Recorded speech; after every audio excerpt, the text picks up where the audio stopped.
2008 Margaret Brent Award recipient Mary Jo White. As United States District Judge Barbara Jones has observed, Mary Jo White's remarkable law career has moved seamlessly from the private sector to public service and back. Though just 5 feet tall, clearly she is a giant in the legal community.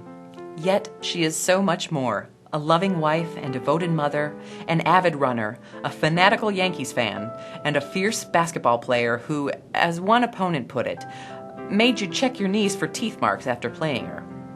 She is, as a friend declared, simply the strongest and warmest person you would ever know. After serving as a law clerk for a federal district judge, Mary Jo joined the prestigious firm of Debevoise & Plimpton as an associate. 4 years later, in 1978, she entered government service as a Criminal Division Assistant U.S. Attorney in the United States Attorney's Office for the Southern District of New York. It is here she worked with Sarah Moss, and according to Sarah, the prevailing belief at the time was that women were not tough enough to handle the male agents or defendants, and that our sensibilities would be offended by their rough-hewed behavior and language. Mary Jo quickly dispelled that misconception and immediately began winning difficult, high-profile cases and appeals, and soon rose to the post of Chief Appellate Attorney of the Criminal Division. During the 80s, she returned to Debevoise & Plimpton and became the firm's first woman partner in the litigation department. While there, she was proud to undertake a landmark pro bono lawsuit to open the ranks of the New York City Fire Department to women firefighters. In 1990, she was named the Chief Assistant United States Attorney for the Eastern District of New York, and later, its acting U.S. Attorney. 3 years later, she was appointed United States Attorney for the Southern District of New York.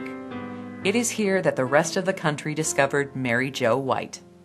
Her office successfully investigated and prosecuted numerous cases of vital national and international importance. These included cases involving complex securities and financial institution frauds, as well as cases involving corporate criminal liability, international terrorism, international money laundering, police and other public official corruption, organized crime, civil rights and environmental law violations, narcotics trafficking, and major racketeering cases that dismantled the largest, most violent gangs in New York City.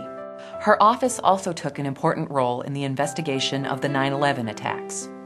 Today, Mary Jo is chair of Debevoise & Plimpton's litigation department, representing major businesses, financial, healthcare, and civic corporations and institutions. She's an unflinching advocate for her clients, giving each the full measure of her wisdom, skill, hard work, tenacity, and integrity. Mary Jo has broken through numerous gender barriers by achieving prominence and excellence in areas of the law that were essentially closed to women. Her remarkable breakthroughs have helped recast the benchmarks to which women today can aspire. While in government service, she was a strong advocate for women, promoting an unprecedented number of them to leadership posts. She also recognized the needs of working mothers and created flexible work schedules to enable them to balance the demands of their careers and home lives. At Debevoise & Plimpton, she continues her strong advocacy of women and helped design and promote the firm's part-time program, which allows women to work fewer hours in order to devote time for the caring and raising of their children, while ensuring that the election of these part-time options will not impair their opportunities for career advancement. For a truly admirable career in both public service and the private sector, the ABA Commission on Women in the Profession is most pleased to honor with the 2008 Margaret Brent Women Lawyers of Achievement Award, Mary Jo White.